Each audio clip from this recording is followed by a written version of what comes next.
कि सर हिंदी एक scoring subject है, आखिर हिंदी की कॉपी में क्या लिखकर आएंगे। तो स्टूडेंट आज का ये वीडियो शुरू से लेकर लास्ट तक देख लो। आप भी 2027 बोर्ड में हिंदी में 100 में 95 प्लस लेकर आएंगे। तो जितने भी हमारे स्टूडेंट इस बार हैं क्लास 12 में और जिनको 2027 में हिंदी का पेपर देना है ना, उनके लिए आज का ये वीडियो सबसे ज्यादा इंपॉर्टेंट है। क्योंकि आज मैं आपको बताने वाला हूं कि मान लीजिए आप एग्जाम हॉल में बैठे हुए हैं, आपके सामने पूरे 100 नंबर का हिंदी का पेपर है और आपको हिंदी के पेपर में कुछ भी नहीं आता, या मान लीजिए बहुत कम आता है, तब भी आप कैसे ट्रिक के साथ पूरी कॉपी लिखोगे, आज के इस वीडियो में मैं आपको वही बताने वाला हूं। मतलब आप एग्जाम हॉल में बैठे हुए हो, हिंदी का पेपर आपके सामने, कुछ भी आपको नहीं आ रहा है ना, फिर भी आप कॉपी लिख कर आओगे और 100 में पूरे के पूरे 95 प्लस लेकर आओगे। इसका ट्रिक आज मैं बताने वाला हूं। हर साल ये वीडियो मैं बच्चों को देता हूं और लाखों बच्चे इसी ट्रिक को फॉलो करके बहुत अच्छा नंबर लेकर आते हैं। तो आज मैं आपको यही बताऊंगा कि इस पूरे 100 नंबर के हिंदी के पेपर को ट्रिक के साथ कैसे सॉल्व करना है। अगर ये वीडियो आपने शुरू से लेकर लास्ट तक देख लिया ना, तो जब 2027 बोर्ड का रिजल्ट आएगा ना, आपके क्लास का सबसे तेज बच्चा आपसे पूछेगा भाई तेरे इतने नंबर कैसे आ गए। ठीक है, तो चलिए स्टार्ट करते हैं। ऐसा कुछ आपका पेपर होगा हिंदी का, यहां पे अपना रोल नंबर डाल देना, यहां पे भैया अपना नाम डाल देना, जो भी आपका नाम हो। जैसे मेरा नाम है शुभम गोस्वामी, तो मैंने शुभम गोस्वामी लिख दिया। ठीक है, इस साइड में आपको देखो पेपर कोड दिया रहेगा 2027 हिंदी का। ये एक मॉडल पेपर है, पूरे 100 नंबर का पेपर विथ ट्रिक मैं आपको सॉल्व करना बताऊंगा। समय आपके पास ना 3 घंटे 15 मिनट का रहेगा। मैं आपको यह भी बताऊंगा इस वीडियो में कि हिंदी में लगभग 45 नंबर के ऐसे टॉपिक हैं ना जो 100% फिक्स होते हैं कि आएंगे ही आएंगे, वो भी मैं इसी वीडियो में बताऊंगा। बहुत इंपॉर्टेंट क्लास है। कैसे आपको बहुविकल्पीय प्रश्नों को विथ ट्रिक उसका आंसर देना है, कैसे गद्यांश पद्यांश को ट्रिक के साथ सॉल्व करना है, कैसे जीवन परिचय लिखना है, सब कुछ मैं इस वीडियो में बताऊंगा। पत्र कैसे लिखना है, निबंध कैसे लिखना है, सब मैं बताऊंगा विथ ट्रिक। तो चलिए स्टार्ट करते हैं। इस वीडियो को आप लोग ज्यादा से ज्यादा लाइक कर देना। अगर इस वीडियो पर ना सिर्फ और सिर्फ 1000 लाइक्स आ गए ना, सिर्फ 1000 लाइक्स, और आपने चैनल को सब्सक्राइब कर लिया, तो ऐसे ही मैं सारे सब्जेक्ट का ट्रिक लेकर आऊंगा। लेकिन जब तक 1000 लाइक नहीं आएगा, मैं भाई अगले सब्जेक्ट का नहीं लेकर आऊंगा। अगर इंग्लिश का भी चाहिए तो ज्यादा से ज्यादा वीडियो को लाइक करो, अपने दोस्तों के साथ भी शेयर कर देना। देखो भैया, जब आप पेपर देने जाओगे 15 मिनट आपको क्वेश्चन पेपर ध्यान से पढ़ना है। जब आपको पेपर मिलेगा ना, 15 मिनट खूब ध्यान से पेपर पढ़ लेना। इस प्रश्न पत्र में 2 खंड हैं, दोनों खंडों के सभी प्रश्नों का उत्तर देना अनिवार्य है। तो चलिए स्टार्ट करते हैं। सबसे पहले हम खंड का की बात करेंगे बच्चों। टोटल ये 50 नंबर का आता है। पूरे YouTube पर ऐसा ट्रिक आपको कोई नहीं बताएगा, तो सीक्रेट तरीके से चुपके से देख लो भाई। ठीक, देखो सबसे पहले आपको दिए जाएंगे 10 नंबर के बहुविकल्पीय प्रश्न। अब देखो, जो बहुविकल्पीय प्रश्न होते हैं बच्चों ना, उसमें कोई खास ट्रिक नहीं होता। गद्यांश सॉल्व करने का ट्रिक है, पद्यांश, जीवन परिचय, सबका ट्रिक है, लेकिन बहुविकल्पीय का बहुत ज्यादा खास ट्रिक नहीं है। फिर भी मैं आपको बताऊंगा कि कौन सा ऐसा ऑप्शन होता है ना जो ज्यादातर सही होता है, वो पहले मैं बता देता हूं।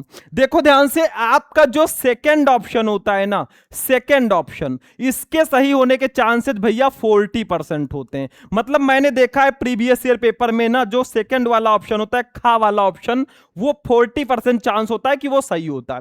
जो थर्ड वाला ऑप्शन होता है, इसके चांसेस होते हैं 30% चांस होते हैं कि थर्ड ऑप्शन सही होता है। जो फर्स्ट ऑप्शन होता है, इसका 20%, और जो फोर्थ ऑप्शन होता है ना, इसका थोड़ा कम होता है, 10% चांस इसका भी होता है। मतलब मैंने देखा है प्रीवियस ईयर पेपर्स में जो सेकंड ऑप्शन है उसके थोड़ा ज्यादा सही होने के चांसेस हैं, जो थर्ड ऑप्शन है उसके 30% है, जो फर्स्ट ऑप्शन है 20% और जो फोर्थ ऑप्शन है 10%। ठीक है, लेकिन मैं आपको थोड़ा बहुत आंसर बता देता हूं, देखो ध्यान से। ट्रिक काम करता है कि नहीं वो मैं थोड़ा समझा देता हूं, लेकिन असली ट्रिक जो है ना अभी आगे काम करेगा। गद्यांश पद्यांश कैसे सॉल्व करोगे वो सब मैं बताऊंगा, ध्यान से समझना। देखो सबसे फर्स्ट का अष्टयाम के रचयिता हैं, बताओ अष्टयाम के रचयिता कौन है भाई? तो इसके रचयिता है नाभादास जी, तो थर्ड ऑप्शन आपका सही है। तो मैंने कहा था सेकंड और थर्ड के थोड़े ज्यादा चांसेज होते हैं। ठीक है, फिर 84 वैष्णवन की वार्ता के लेखक कौन है? तो गोकुलनाथ दी हैं, सेकंड ऑप्शन आपका सही है। सेकंड ऑप्शन के सही होने के चांसेस 40% हैं, थर्ड के आपके 30% है। ठीक है, इसके बाद में देख लीजिए गा वाला भारत भारती कहानी, भारत भारती की रचना विधायक काव्य है, तो यहां पे चौथा ऑप्शन सही हो गया। मतलब फोर्थ ऑप्शन भी सही हो सकता है, ऐसा मैं नहीं कह रहा हूं कि नहीं होगा। ठीक है, लेकिन यह भी सही हो सकता है, 10% इसके भी चांसेस हैं। सदल मिश्र की रचना है नासिकेतोपाख्यान, देखो यहां पर भी सेकंड ऑप्शन आपका सही है। हमारा ट्रिक प्रॉपर काम कर रहा है। बाकी बहुविकल्पीय प्रश्नों पर मैं वीडियो बनाता रहूंगा, आप लोग ध्यान से हमारे क्लासेस को ज्वाइन करते रहना, बहुत अच्छी अच्छी क्लासेस आएंगी, टेंशन मत लेना। 100 में 95 प्लस का सपना हम पूरा कराएंगे। चलो भैया अंगा वाला क्वेश्चन देख लो। अंगा वाला क्या है? आधुनिक काल को गद्य काल की संज्ञा किसने दी? रामचंद्र शुक्ल जी ने दी। ठीक है, तो थर्ड ऑप्शन सही है। तो सेकंड और थर्ड के थोड़े ज्यादा चांसेज होते हैं। ठीक है, उसके बाद में चलो 5 ऑब्जेक्टिव हो गया। दूसरे का भारतेंद्र युग की रचना है, कौन सी रचना? प्रेम माधुरी है, यहां सेकंड ऑप्शन सही है। रीतिकालीन कवि हैं द्विजदेव हैं, यहां पे थर्ड ऑप्शन सही है। तो हमारा ट्रिक कहीं ना कहीं काम कर रहा है।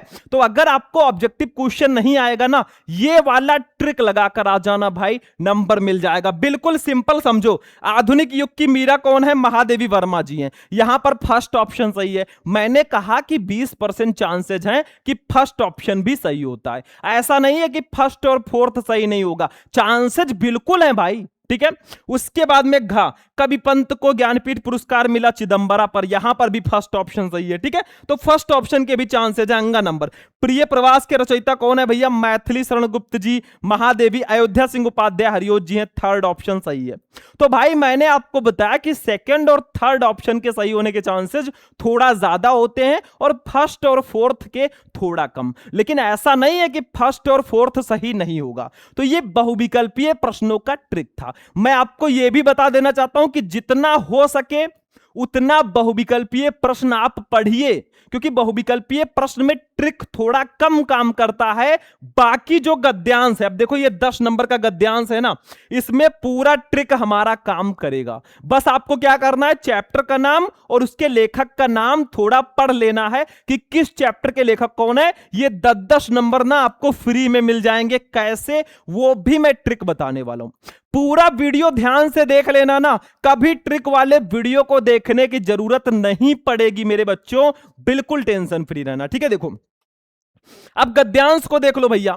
जैसे देखो दिए गए गद्यांशों पर आधारित निम्नलिखित प्रश्नों के उत्तर दीजिए। आपको एक गद्यांश दिया गया, यहां से स्टार्ट हुआ है और कहां तक दिया गया है, ये देखो यहां तक एक गद्यांश दिया गया है। फिर उसके नीचे आपको 5 क्वेश्चन दिए गए हैं। देखो ये 2-2 नंबर के 5 क्वेश्चन आपको दिए गए हैं।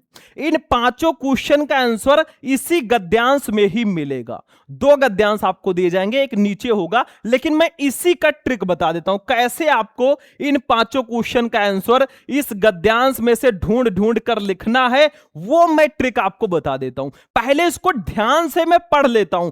पढ़ोगे ना तभी ट्रिक आप समझ पाओगे, तभी आप क्वेश्चन का आंसर दे पाओगे। 15 मिनट आपको क्वेश्चन पेपर पढ़ने के लिए ही दिया जाता है। ठीक है, तो पहले इस गद्यांश को पढ़ो, फिर हम क्वेश्चन का आंसर ढूंढना सिखाएंगे विथ ट्रिक। ठीक है, देखो ध्यान से। भूमि का निर्माण देवों ने किया है, वो अनंत काल से है। उसके भौतिक रूप, सौंदर्य और समृद्धि के प्रति सचेत होना हमारा आवश्यक कर्तव्य है। भूमि के पार्थिव स्वरूप के प्रति हम जितना अधिक जागरूक होंगे उतनी ही हमारी राष्ट्रीयता बलवती हो सकेगी। देखो यहां पे राष्ट्रीयता की बात की गई, तो ये किस चैप्टर का है? ये राष्ट्र का स्वरूप चैप्टर का गद्यांश है। अब इसके लेखक कौन है वो आपको याद होना चाहिए, क्योंकि ये 2 नंबर आपको देकर जाएगा। याद कर लो पहले। राष्ट्र का स्वरूप के लेखक वासुदेव शरण अग्रवाल हैं, अशोक के फूल के हजारी प्रसाद द्विवेदी हैं, निंदा रस के हरिशंकर प्रसाई हैं। ये आप पहले से ही याद रखना, क्योंकि आपके गद्यांश में राष्ट्र आ गया ना, तो आपको पता होना चाहिए राष्ट्र का स्वरूप चैप्टर किसका है, क्योंकि 2 नंबर का ये क्वेश्चन आता है। देखो, ये पृथ्वी सच्चे अर्थों में समस्त राष्ट्रीय विचारधाराओं की जननी है। जो राष्ट्रीयता पृथ्वी के साथ नहीं जुड़ी वो निर्मूल होती है। राष्ट्रीयता की जड़ें पृथ्वी में जितनी गहरी होंगी उतना ही राष्ट्रीय भावों का अंकुर पल्लवित होगा। इसलिए पृथ्वी के भौतिक स्वरूप की आदोपांत जानकारी प्राप्त करना, उसकी सुंदरता, उपयोगिता और महिमा को पहचानना आवश्यक धर्म है। अब क्वेश्चन देखो, पहला क्वेश्चन है, उपरोक्त गद्यांश के पाठ और लेखक का नाम लिखिए। अब देखो यहां पे आपके गद्यांश में राष्ट्र आया था, यानी कि राष्ट्र अगर आ गया ना तो ये राष्ट्र का स्वरूप चैप्टर का गद्यांश होगा। तो भैया पाठ का नाम हो गया राष्ट्र का स्वरूप, लेखक का नाम हो गया डॉक्टर वासुदेव शरण अग्रवाल, 2 नंबर आपके नाम हो गया। ये ट्रिक है, कैसे लिखना है आंसर वो भी मैं बताऊंगा अभी, लेकिन समझ में आ गया। अगर आपके गद्यांश में अशोक आता है ना तो समझ जाना कि ये अशोक के फुल चैप्टर का गद्यांश है। अगर आपके गद्यांश में निंदा आता है तो वो निंदा रस चैप्टर का गद्यांश होता है। ये ट्रिक याद रखना, और चैप्टर और उसके लेखक का नाम आपको पहले से ही पता होना चाहिए। ठीक है, चलो दूसरा, रेखांकित अंश की व्याख्या कीजिए। आपको किसकी व्याख्या करनी है? जिसके नीचे रेखाएं हैं। देखो यहां से शुरू हुआ है, यहां से शुरू हुआ है और यहां तक देखो इसके नीचे रेखाएं हैं, इसकी आपको व्याख्या करनी है। भाई हिंदी को हिंदी में ही लिखना है, इंग्लिश में नहीं। क्या करना है आपको? इसी को थोड़ा बढ़ा चढ़ा के लिख देना, हेडिंग डाल के, 2 नंबर आपका ये फिक्स है। अभी मैं बताऊंगा कैसे लिखना, उसके लिए टेंशन मत लेना, बस इसी को थोड़ा चेंज करके लिख दोगे ना, 1-2 लाइन बढ़ा के नंबर आपको मिल जाएगा। ये ट्रिक होता है भाई, बिल्कुल सिंपल। अगला देखो, तीसरा क्वेश्चन है, राष्ट्र भूमि के प्रति हमारा आवश्यक कर्तव्य क्या है? अब इसका आंसर आप गद्यांश में ढूंढो। कैसे ढूंढोगे? देखो इसमें क्या है, राष्ट्र भूमि, आवश्यक कर्तव्य, ये सब कीवर्ड है।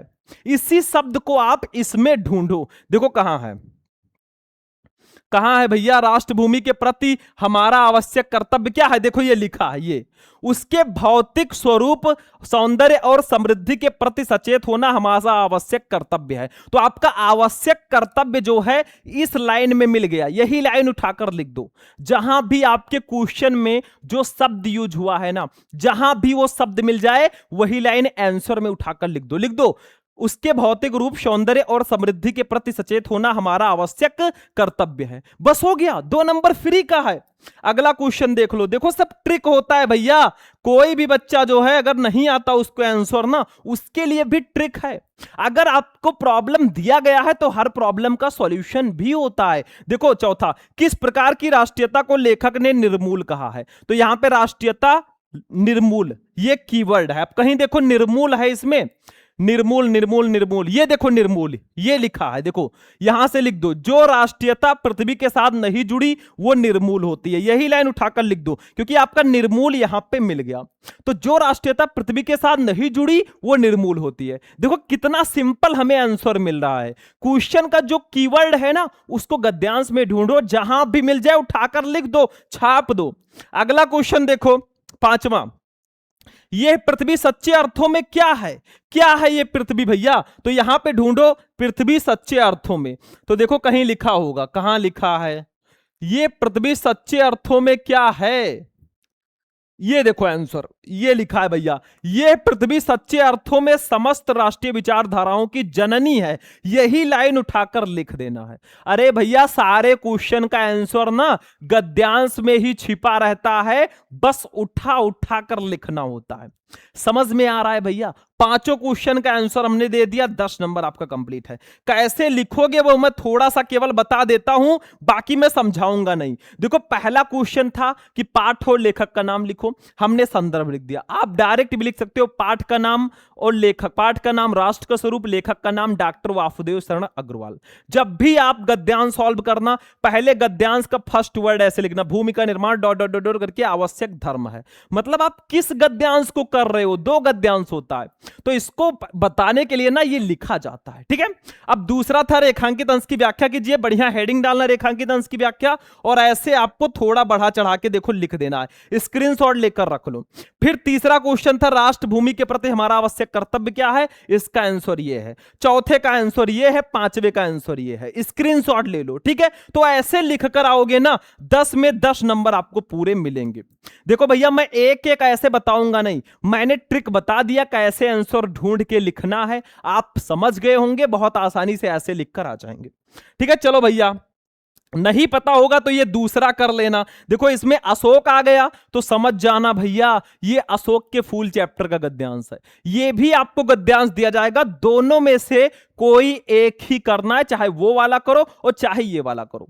इसमें अशोक आ गया तो ये अशोक के फूल चैप्टर का गद्यांश है और इसके लेखक हैं डॉक्टर हजारी प्रसाद द्विवेदी जी। तो भैया इसको आप कर सकते हो। देखो ऐसे गद्यांश दिया जाएगा, इसके नीचे 5 क्वेश्चन रहेंगे, ठीक है। दोनों में से एक करना है, मैंने एक का ट्रिक आपको बता दिया। अब दूसरा आपके लिए आसान हो जाएगा। चलो भैया अब पद्यांश पे आ जाओ। चौथा, दिए गए पद्यांशों पर आधारित निम्नलिखित प्रश्नों के उत्तर दीजिए 10 नंबर। देखो अभी जो हिंदी के 100% फिक्स टॉपिक है ना, वो भी मैं अभी बताऊंगा कौन कौन से ऐसे क्वेश्चन हिंदी में होते हैं जो 100% फिक्स होते हैं कि वो आते ही आते हैं, वो भी मैं बताऊंगा। बिल्कुल टेंशन मत लो। और भैया अगर आपको सारे सब्जेक्ट का पीडीएफ चाहिए या आपको हमारा क्रैश कोर्स ज्वाइन करना है ना, जिसमें सारे इंपॉर्टेंट टॉपिक आपको सारे इंपॉर्टेंट क्वेश्चन मिल जाएंगे, नोट्स मॉडल पेपर क्लासेस सब मिलेंगी भैया, तो आप लोग मुझसे कॉल या मैसेज कर लेना। मेरा नंबर है 9918332305, ठीक है। उसमें मैं आपको सारे notes, important question, model paper, previous year paper सब दूंगा। नंबर नोट कर लो भैया। अगर चाहिए तो आप लोग फटाफट हमारे पास कॉल कर लेना, हम डायरेक्ट रिसीव करेंगे या मैसेज कर लेना, ठीक है।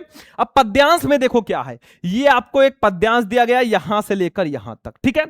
इसके नीचे 5 क्वेश्चन दिए गए हैं। देखो भैया जितना सरल जो है गद्यांश होता है ना, उतना आसान पद्यांश नहीं होता, ये दिमाग में रख लेना, क्योंकि इसमें आपको थोड़ा बहुत हिंदी मीनिंग आना चाहिए। मैंने आपसे क्या कहा था, आप पढ़ लीजिए पवन दूतिका, कैकेयी का अनुताप, श्रद्धा मनु, गीत, ये 4 चैप्टर पढ़ लो, इसी से पद्यांश बार बार आते हैं, पढ़ लो जाके। बाकी पद्यांश पे मैं वीडियो लाऊंगा, लेकिन ये इतना आसान नहीं होगा भैया गद्यांश की तरह। इसका हिंदी मीनिंग थोड़ा निकालना पड़ेगा, फिर 5 क्वेश्चन रहेंगे, इनका आंसर देना पड़ेगा, लेकिन हम थोड़ा दिमाग जरूर लगाएंगे। बढ़िया प्रश्नोत्तर संख्या डालना।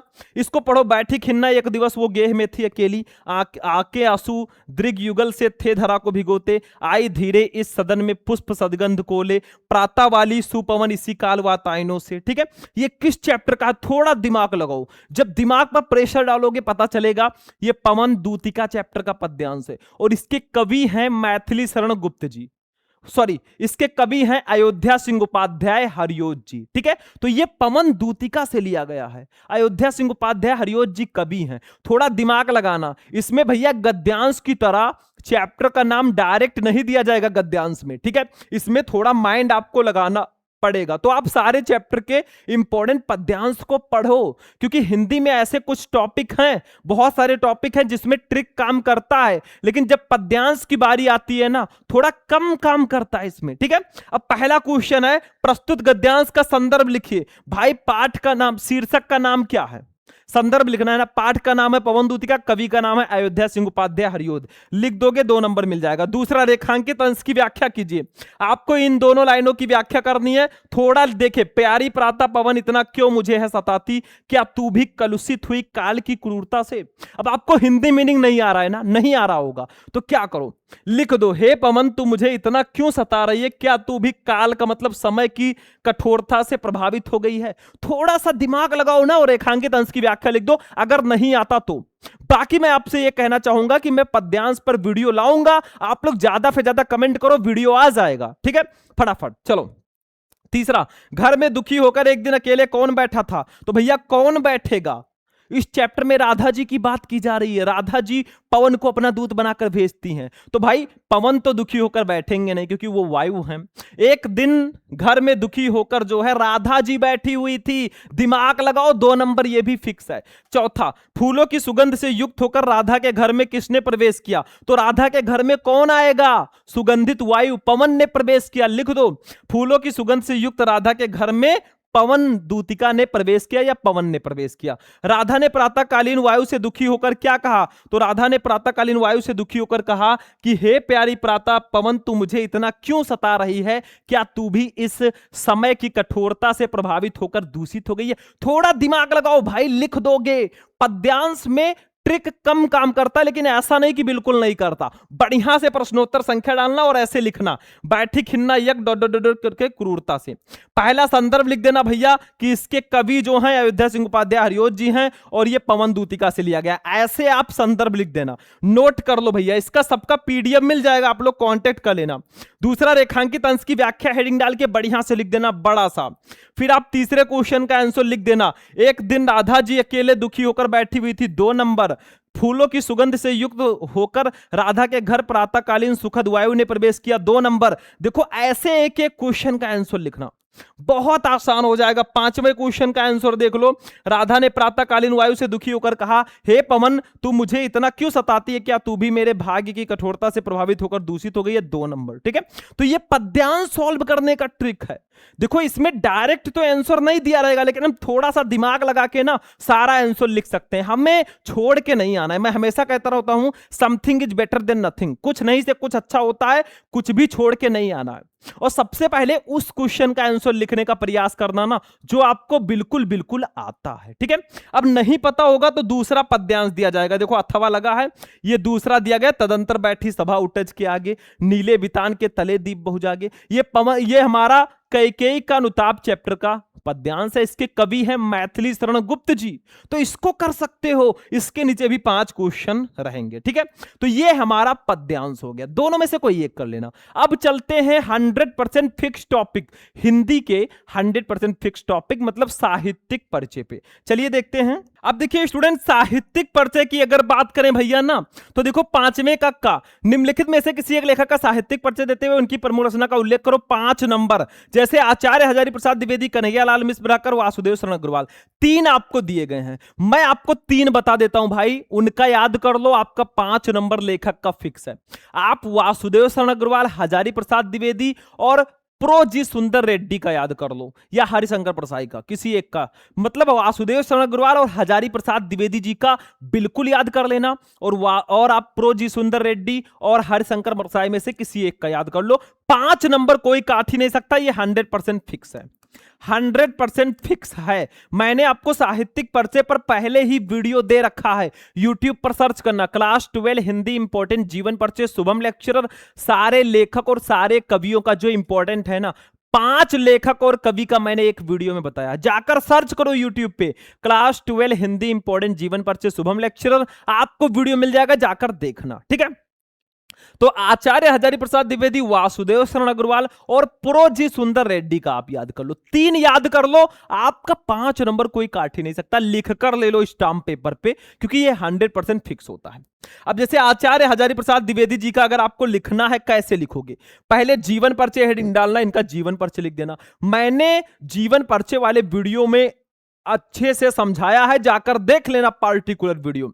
फिर उसके बाद में बहुत सारे बच्चों ने उसको देखा है। फिर साहित्यिक परिचय हेडिंग डालना, इनका हिंदी साहित्य में कैसा परिचय, स्क्रीनशॉट ले लो। ठीक है, ये साहित्यिक परिचय इनका है, यहां तक लिख देना। और फिर रचनाएं लिख देना। देखो साहित्यिक परिचय का आपका 3 नंबर मिलेगा और रचनाओं का आपका ना 2 नंबर मिलेगा, यानी कि टोटल ऐसे लिख कर आओगे ना तो 5 नंबर पूरे आपको मिल जाएंगे। सबसे इंपॉर्टेंट बात भैया, जीवन परिचय में आप ट्रिक मत लगाना। जीवन परिचय में ना जिसका मैंने बताया है उसका याद कर लो, नंबर फिक्स है। 100% फिक्स वाले टॉपिक को नहीं पढ़ोगे तो किसको पढ़ोगे? ठीक है, चलो कवियों में अगर बात करें तो कवियों में देख लेना ध्यान से। कवियों में निम्नलिखित में से किसी एक कवि का साहित्यिक परिचय देते हैं, उनकी प्रमुख रचना का उल्लेख करो, 5 नंबर। जैसे 3 कवि हैं, महादेवी वर्मा, जयशंकर प्रसाद, मैथिली शरण गुप्त। मैं जो बोल रहा हूं उनको आप याद करो। देखो आप मैथिली शरण गुप्त को याद कर लो, महादेवी वर्मा को याद कर लो, सुमित्रा नंदन पंत को याद कर लो और रामधारी सिंह दिनकर। 4 आप कवियों का याद कर लो जिसका मैंने बताया भैया ना, 5 नंबर कोई नहीं काट सकता। ये मैं नहीं कह रहा हूं, ये प्रीवियस ईयर पेपर ये रिकॉर्ड बोलता है, हर साल ये पूछे जाते हैं। जैसे महादेवी वर्मा का आपको लिखना है ना, 100% फिक्स है ये भैया, ये भी 100% फिक्स है। जिसका मैंने बताया उनका याद कर लो भैया, मैथिली शरण गुप्त, महादेवी वर्मा, सुमित्रा नंदन पंत और रामधारी सिंह दिनकर। 4 का याद कर लो। जैसे महादेवी वर्मा जी का लिखना है तो ऐसे जीवन परिचय लिखो, फिर आप ऐसे साहित्यिक परिचय लिख दो और यहां तक। ठीक है, साहित्यिक परिचय लिख दो, इसमें आप पुरस्कार भी लिख देना, फिर रचनाएं लिख दो भैया ऐसे। ठीक है, आपका 5 नंबर ये फिक्स है। मैं इसलिए यहां पे इसको नहीं पढ़ रहा हूं ना, क्योंकि भैया मैंने जीवन परिचय पर स्पेशल वीडियो बना रखा है। अब कहानी आ जाओ भैया, कहानी पे आ जाओ। 6 नंबर, ध्रुव यात्रा अथवा पंचलाइट कहानी के उद्देश्य पर प्रकाश डालिए, अथवा लाठी अथवा बहादुर कहानी का सारांश लिखिए। भैया मैं आपसे एक बात कहना चाहूंगा, आप सिर्फ 3 कहानी पढ़ लो, मेरी मानो सिर्फ 3 कहानी पढ़ लो, 5 नंबर कोई नहीं काट पाएगा। ये 100% फिक्स होता है टॉपिक। कौन कौन सी कहानी पढ़नी है देखो ध्यान से। आप पढ़ लो पंचलाइट कहानी, बहादुर कहानी और ध्रुव यात्रा। 3 कहानी आप पढ़ लो, तीनों कहानियों का उद्देश्य और सारांश पढ़ लेना ना, आपका 5 नंबर कोई काट ही नहीं सकता। लिख कर ले लो भाई, क्योंकि ये इंपॉर्टेंट है। पंचलाइट, बहादुर, ध्रुव यात्रा, 3 कहानी पढ़ लेना। किसी भी हिंदी के टीचर से जाकर पूछ लो, वो भी यही कहेंगे बेटा जो शुभम सर ने बताया बिल्कुल इंपॉर्टेंट है। ठीक है, मैं नहीं कह रहा हूं, आप पिछले 5 साल के पेपर देख लो उठा के, यही आते हैं। चलो भैया अगला टॉपिक है 7वां, खंड काव्य। देखो कहानी पर मैं पहले ही वीडियो बना चुका हूं, लाखों बच्चे देख चुके हैं। यूट्यूब पे सर्च करना, पंचलाइट कहानी का सारांश शुभम लेक्चरर, बहादुर कहानी का सारांश शुभम लेक्चरर, वीडियो मिल जाएगा। अब खंड काव्य पे आ जाओ। स्वपठित खंड काव्य के आधार पर किसी एक खंड के एक प्रश्न का उत्तर दीजिए, 5 नंबर। 100% फिक्स होता है ये भी। क्यों फिक्स होता है भैया? शब्द सीमा 80। देखो ये जिला वाइज होता है, यूपी में अलग अलग जिलों में लगभग अलग अलग होता है। जैसे देखो ध्यान से, किसी किसी जिले में मुक्त यज्ञ होगा, किसी में रश्मि रथी होगा, किसी में त्यागपति होगा, किसी में आलोक वृत, किसी में सत्य की जीत, किसी में श्रवण कुमार। तो भैया आप किस जिले से हो कमेंट कर देना, और आप में कौन सा खंड काव्य है वो भी कमेंट कर देना। अगर आपको नहीं पता ना कि हमारे जिले में कौन सा है, तो आप अपने जिले का नाम कमेंट कर देना, मैं आपको बता दूंगा कि आपके जिले में कौन सा खंड काव्य है। ठीक है, तो ये ध्यान रखना, ये जिला वाइज होता है, इतना दिमाग में रख लेना। ठीक है, तो ये 5 नंबर आपका फिक्स है, जो आपके जिले में होगा वही पढ़िएगा। ठीक है, समझ में आया? तो हमारा 50 नंबर का पेपर हो गया। देखो 10 नंबर का बहुविकल्पीय, 10 नंबर का गद्यांश, 10 नंबर का पद्यांश, 10 नंबर का साहित्यिक परिचय, 5 नंबर की कहानी, 5 नंबर का खंड काव्य। 50 नंबर के पेपर का मैंने ट्रिक बता दिया। बहुविकल्पीय का ट्रिक बताया, गद्यांश पद्यांश का ट्रिक बताया, साहित्यिक परिचय में ट्रिक नहीं है भैया, जिसका मैंने बताया याद कर लो। कहानी पंचलाइट, बहादुर, ध्रुव यात्रा याद कर लो। खंड काव्य जो आपके जिले में है वो पढ़ लो भैया, नंबर फिक्स है। चलो अब चलते हैं खंड खा पे। खंड खा भी जो होगा ना बच्चों 50 नंबर का होगा। सबसे पहले आपको दिया जाएगा संस्कृत का गद्यांश। देखो ध्यान से, दिए गए गद्यांशों में से किसी एक का संदर्भ सहित हिंदी में अनुवाद करो, 7 नंबर। जैसे दिमाग लगाओ, मैं पहले ही क्लियर कर देना चाहता हूं, आप 4 चैप्टर पढ़ लो, 7 नंबर आपका संस्कृत में फिक्स है। कौन कौन सा? महामना मालविया, पंचशील सिद्धांता, संस्कृत भाषा या महत्वम और जातक कथा। 4 चैप्टर आप पढ़ लो, लिख लो, 7 नंबर फिक्स है। जैसे ये महामना मालविया चैप्टर का है, कैसे पहचानोगे? देखो लिखा है, महामना विद्वान वक्ता, धार्मिक नेता, पत्र पत्रकार आश्रित, परमश्य सर्वोच्च गुणा जनसेवो आश्रित। ठीक है, तो ये आपको दिया गया है। ठीक है, इतना दिया गया है। नहीं पता तो ये दूसरा देख लो, नहीं पता है तो दूसरा कर लेना, आधुनिक जगत पंचशील सिद्धांता। देखो चैप्टर का नाम ही दे दिया गया पंचशील सिद्धांता, तो आप समझ जाना ये किस चैप्टर का है। अब देखो जैसे ये आपका महामना मालविया चैप्टर का है ना, तो आपको संदर्भ के साथ हिंदी में अनुवाद करना है। तो पहले संदर्भ लिखना बढ़िया से, जब इसको सॉल्व करना ना ऐसे लिख देना, महामना डॉट डॉट डॉट करके जो लास्ट में वर्ड है। ठीक है, मतलब महामना डॉट डॉट डॉट डॉट करके उपस्थित एवं, फिर आप संदर्भ लिखना, प्रस्तुत गद्यांश हमारी पाठ्य पुस्तक हिंदी संस्कृत के महामना मालविया नामक पाठ से अवतरित है। 2 नंबर आपको मिल जाएगा संदर्भ का। ठीक है, फिर अनुवाद लिख देना। अनुवाद अगर आपको नहीं आता हिंदी अनुवाद ना, तो थोड़ा दिमाग लगाना। देखो महामना विद्वान वक्ता, धार्मिक नेता, पत्र पत्रकार आश्रित, मतलब महामना विद्वान थे, धार्मिक नेता थे और पत्रकार थे। ऐसे थोड़ा दिमाग लगा के हिंदी मीनिंग लिखना। फिर देखो परमस्य सर्वोच्च गुणा जनसेवो आसीत, उनका सर्वोच्च गुण जनसेवा था। थोड़ा थोड़ा दिमाग लगा के हिंदी में लिख देना, बस संस्कृत में ना रहे। देखो यत्र कुत्राप अयम जनान दुखिताम, ये जहां कहीं भी लोगों को दुखी देखते थे, पीड़त से मापश्यत और पीड़ित देखते थे, तत्रैव सा शीघ्र में उपस्थिता, और वो तुरंत शीघ्र वहां उपस्थित हो जाते थे, सर्वविधम सहायश्चम करोत, और सभी प्रकार से सहायता करते थे। थोड़ा सा समझो संस्कृत को और उसको हिंदी में कन्वर्ट करने का प्रयास करो।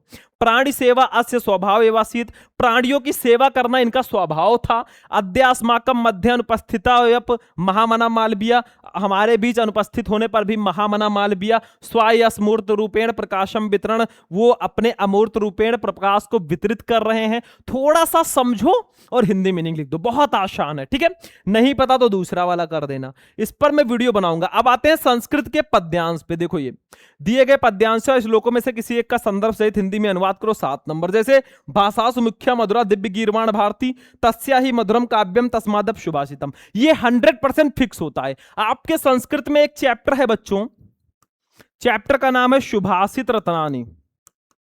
सुभाषित रत्नानी, ये चैप्टर जो है ना, इसमें पूरा हिंदी संस्कृत का श्लोक है। इस पूरे चैप्टर को पढ़ लो, 7 नंबर आपका फिक्स है। बाकी जो चैप्टर हैं किसी किसी में एक एक श्लोक है, उसको पढ़ लेना, फिर तो आपका 7 नंबर कोई काट ही नहीं सकता। जैसे ये चैप्टर आप जरूर पढ़ लेना, सुभाषित रत्नानी, इससे एक श्लोक जरूर आता है और 2 आएंगे, करना एक ही होगा। देखो भाषासु मुख्या मधुरा दिव्य गीर्वाण भारती तस्या ही मधुरम काव्यम तस्मादप सुभाषितम। अब इसका आंसर लिखना होगा तो ऐसे पहले लिखना, फिर संदर्भ लिख देना भैया कि प्रस्तुत पद्यांश या श्लोक हमारी पाठ्यपुस्तक के संस्कृत भाग में संकलित सुभाषित रत्नानी नामक पाठ से अवतरित है। 2 नंबर इसका मिल जाएगा। और फिर अनुवाद आप लिख देना, थोड़ा अपने दिमाग लगा के हिंदी अनुवाद, बस हो गया भाई। 5 नंबर इसका मिल गया और टोटल आपको 7 में 7 मिल जाएंगे, ठीक है। तो ये थोड़ा दिमाग आपको लगाना पड़ेगा, ठीक। चलो भैया अब हम चलेंगे हिंदी, ये दूसरा नहीं पता तो दूसरा कर लो, ये भी सुभाषित रत्नानी का है। अब चलो व्याकरण पे। देखो 9 नंबर, निम्नलिखित मुहावरों लोकोक्तियों में से किसी एक का अर्थ लिखते हुए वाक्य प्रयोग करो। 2 नंबर। भाई बहुत आसान है, 4 मुहावरा दिया गया है, किसी एक को करना है। कितना आसान है खुद ही सोचो भाई, 4 में से एक। जैसे का वाला, अंधे की लाठी मतलब लिख दो, इसका अर्थ लिख दो एकमात्र सहारा, वाक्य प्रयोग कर दो। मोहन अपने माता पिता के अंधे की लाठी है, एकमात्र सहारा है, बस हो गया। 2 नंबर फिक्स है भाई, ये फ्री का है। चंपत होना मतलब भाग जाना, लिख दो, वाक्य प्रयोग लिख दो कि पुलिस को देखकर चोर चंपत हो गए, बस हो गया। तो कितना आसान है, खुद ही सोचो ना, क्यों पड़े हो चक्कर में, कोई नहीं है टक्कर में। चलो अगला देखो भैया, अब चलते हैं अपठित गद्यांश पे। ये फ्री का नंबर है, ये 5 नंबर फ्री का है। मतलब आपको एक गद्यांश दिया जाएगा जो आपके चैप्टर से नहीं होगा, उसके नीचे 3 क्वेश्चन रहेंगे, तीनों का आंसर दे दो, 5 नंबर फ्री का, और तीनों का आंसर इसी में मिलेगा। देखो ये वाला आपको बढ़िया से पढ़ना है गद्यांश, 3 क्वेश्चन है, इनका आंसर इसी में मिलेगा, लिख दो। नहीं पता तो अथवा लगा है, दूसरा दिया गया है, हम इसी को कर लेते हैं। देखो पहले पढ़ो फिर क्वेश्चन का आंसर देना हम सिखाएंगे। देखो वैज्ञानिकों का मानना है कि पृथ्वी पर सर्वप्रथम अस्तित्व में आने वाले एक कोशिकीय जीव अमीबा एवं पैरामीशियम के जन्म के पीछे मेथेन कारक रही है।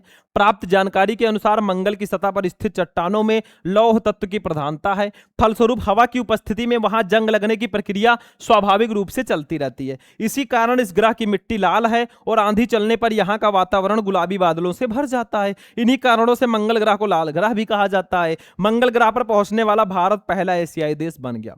अब भाई आंसर देखो कितना आसान है। देखो क्या है, मंगल की सतह पर चट्टानों में किस तत्व की प्रधानता है, 1 नंबर। तो देखो यहां पे लिखा है, कहां लिखा है भैया, ये देखो मंगल की सतह पर स्थित चट्टानों में लौह तत्व की प्रधानता है। सीधा सीधा आंसर दिया है, कहीं नहीं ढूंढना। दूसरा, मंगल ग्रह की मिट्टी किस कारण से लाल है, तो यहीं से लिखो मंगल की सतह पर स्थित चट्टानों में लौह तत्व की प्रधानता है, फलस्वरूप हवा की उपस्थिति में वहां जंग लगने की प्रक्रिया स्वाभाविक रूप से चलती रहती है, इसी कारण इस ग्रह की मिट्टी लाल है, बस हो गया। यही उठाकर लिख दो, ठीक है। समझ नहीं आ रहा है, गा वाला देखो ये 2 नंबर आपको देगा, ये 1 नंबर, और नीचे वाला भी 2 नंबर। देखो गा, पृथ्वी पर सर्वप्रथम अस्तित्व में आने वाले जीव कौन कौन से हैं, तो देखो लिखा है ये पृथ्वी पर सर्वप्रथम अस्तित्व में आने वाले एक कोशिकीय जीव अमीबा एवं पैरामीशियम है। बस दिमाग लगाओ भाई, नंबर फ्री का रखा है, ठीक है। चलो समझ में आ गया। अब चलते हैं हम, नहीं पता तो दूसरा कर लेना, इसके नीचे भी 3 क्वेश्चन रहेगा। देखो ये, अब चलते हैं शब्द युग्म पे। देखो निम्नलिखित शब्द युग्मों का सही अर्थ चुनकर लिखिए। भाई बहुत ज्यादा आसान है। देखो असित असित, इसका सही अर्थ क्या होगा, वही वाला ट्रिक लगा दो भाई, लेकिन यहां पे इसका अर्थ होगा काला और खाया हुआ दा। परिताप प्रताप, इसका अर्थ क्या होगा, दुख और पराक्रम। देखो यहां पे दूसरा ऑप्शन सही है, ठीक है। मैं ट्रिक बता रहा हूं भाई, इसका आंसर आपको मिल ही जाएगा, या इसमें आप ज्यादा से ज्यादा क्वेश्चन पढ़ लेना। देखो ऑब्जेक्टिव में ना थोड़ा ट्रिक कम काम करता है, बाकी ट्रिक मैंने बता ही दिया आपको। फिर आगे देखो भाई, ये निम्नलिखित शब्दों में से किसी एक शब्द के 2 अर्थ लिखिए, किसी एक का 2 अर्थ लिखना। जैसे पानी, पानी को हम बोलते हैं लाज धार, ठीक है, यही शब्द बोलते हैं पानी को, जल धार लाज बल। अज, अज को हम बोलते हैं परमेश्वर बकरा शिव, पक्ष को हम पंछी रास्ता, ठीक है, यही शब्द बोलते हैं। तो आप किसी एक के 2 अर्थ लिख दो। इसके बाद में चलो अनेक शब्दों के लिए एक शब्द गा वाला देखो। निम्नलिखित वाक्यांशों के लिए एक शब्द का चयन कीजिए, जैसे थोड़ी देर में नष्ट हो जाने वाला, भैया क्षण भंगुर। मैंने कहा था सेकंड ऑप्शन थोड़ा ज्यादा चांस होता है, या थर्ड ऑप्शन। चलो अगला देखो, दूसरा, जो अपने आचरण से पवित्र हो, भैया वो शुचिकर्मा होगा, आ वाला ऑप्शन सही है। ठीक है, हो गया। वाक्य संशोधन पे आ जाओ, ये आसान है बिल्कुल। निम्नलिखित में से किन्हीं दो वाक्यों को शुद्ध करके लिखिए, मतलब वाक्य में गलती होगी उसको सही करके लिखना है। देखो, मेरे को पुस्तक चाहिए, गलत है, मुझे पुस्तक चाहिए, ये सही होगा। हवा ठंडी बह रही है, नहीं भैया ठंडी हवा बह रही है। डाल में चिड़िया बैठी है, नहीं, डाल के अंदर थोड़ी ना, डाल पर चिड़िया बैठी है, ये सही होगा। तुम्हें क्षमा मांगना चाहिए, गलत है, तुम्हें क्षमा मांगनी चाहिए, ये सही है। किसी दो को करना है, मैंने चारों बता दिया। अब चलते हैं बच्चों रस छंद अलंकार पे। 12 का शांत रस अथवा करुण रस की परिभाषा उदाहरण सही लिखिए 2 नंबर। रूपक अथवा यमक अलंकार का लक्षण उदाहरण सही लिखिए 2 नंबर। चौपाई अथवा दोहा छंद का लक्षण उदाहरण सही लिखिए 2 नंबर। भाई रस छंद अलंकार 2-2 नंबर के आते हैं, 2 नंबर का रस, 2 नंबर का छंद, 2 नंबर का अलंकार। 6 नंबर भैया ना मैंने एक ही वीडियो में फिक्स कराया है। यूट्यूब पे सर्च करो रस छंद अलंकार शुभम लेक्चरर, आपको एक वीडियो मिलेगा जिसमें सारे रस, सारे छंद, सारे अलंकार मैंने बताए हैं। 20 मिनट से कम का वो वीडियो है। 100% ये फिक्स होता है रस छंद अलंकार वाला भैया। तो आप लोग जाकर रस छंद अलंकार वाला वीडियो देख लो। छोटे से वीडियो से आपका 20 नंबर कंप्लीट होगा, तो जाकर देख लेना, ठीक है। अब देखो भैया पत्र लेखन आ गया 13 नंबर। आपने पत्रकारिता का अध्ययन पूरा कर लिया है। नवभारत टाइम्स हिंदी दैनिक समाचार पत्र में संवाददाता पद पर नियुक्ति के लिए अपनी योग्यता का विवरण देते हुए आवेदन पत्र लिखे। नहीं पता तो अथवा लगा है। नगर निगम अधिकारी को अपने क्षेत्र में फैली हुई गंदगी के लिए सफाई मांग करते हुए पत्र लिखिए। तो देखो यहां पे ध्यान से समझो, पत्र लिखने का आप तरीका समझो, कैसे पत्र को लिखा जाता है। बाकी मैंने 5 सबसे इंपॉर्टेंट पत्र आपको बताए हैं, जाकर देख लेना, वहां पे मैंने ट्रिक भी बताया है और 5 सबसे इंपॉर्टेंट पत्र बताया। तो यूट्यूब पे जाओ, सर्च करो क्लास 12 हिंदी इंपॉर्टेंट पत्र शुभम लेक्चरर, आपको वीडियो मिल जाएगा भैया, जाकर 6 नंबर कंप्लीट कर लो। अब निबंध पे आ जाओ, लास्ट टॉपिक हमारे हिंदी का होगा। अरे भैया कुल 14 क्वेश्चन होते हैं हमारे हिंदी में, पूरे साल पढ़ना है, अच्छे से पढ़ लो, बाकी मैं पढ़ाता रहूंगा, टेंशन मत लेना। देखो, निम्नलिखित विषयों में से किसी एक पर अपनी भाषा शैली में निबंध लिखो 9 नंबर। जैसे मेरे सपनों का भारत, मनोरंजन के आधुनिक साधन, बेरोजगारी की समस्या एवं समाधान, समाचार पत्रों की वर्तमान सार्थकता और कंप्यूटर की हमारे जीवन में उपयोगिता। देखो निबंध में मेन होता है बच्चों हेडिंग। जब भी आप निबंध लिखना ना बच्चों, पहले रूपरेखा बना लेना कि मतलब आपको कौन कौन सा हेडिंग डालना है। जैसे पहला हेडिंग प्रस्तावना जरूर रहेगा भैया, कोई भी निबंध लिखो पहला हेडिंग प्रस्तावना। बीच में आप हेडिंग डालना जिस टॉपिक पर आप निबंध लिख रहे हो उस टॉपिक वाला हेडिंग, और लास्ट में उपसंहार जरूर लिखना है। निबंध पर मैं पहले भी वीडियो बना चुका हूं, यूट्यूब पे सर्च करना क्लास 12 हिंदी इंपॉर्टेंट निबंध शुभम लेक्चरर, वीडियो मिल जाएगा, जाकर देखो। मैं हर टॉपिक पढ़ाता हूं, हर चीज पढ़ाता हूं। अब आप नहीं देखते तो उसमें आपकी गलती है, ठीक है। तो ये क्लास आपको कैसा लगा? पूरे 100 नंबर के हिंदी का पेपर मैंने सॉल्व करने का ट्रिक बता दिया। ऐसा ट्रिक आपको कहीं नहीं मिलेगा। अगर वीडियो आपको पसंद आया होगा, फटाफट इस वीडियो को लाइक कर देना, चैनल को सब्सक्राइब कर लेना, अपने दोस्तों के साथ भी शेयर कर देना। अगर ज्यादा से ज्यादा लाइक आया ना, मैं इंग्लिश का भी ऐसे ही वीडियो लेकर आ जाऊंगा। तो चलते हैं, फिर आपसे मिलेंगे किसी नेक्स्ट वीडियो में नेक्स्ट इंपॉर्टेंट टॉपिक के साथ। तब तक के लिए जय हिंद।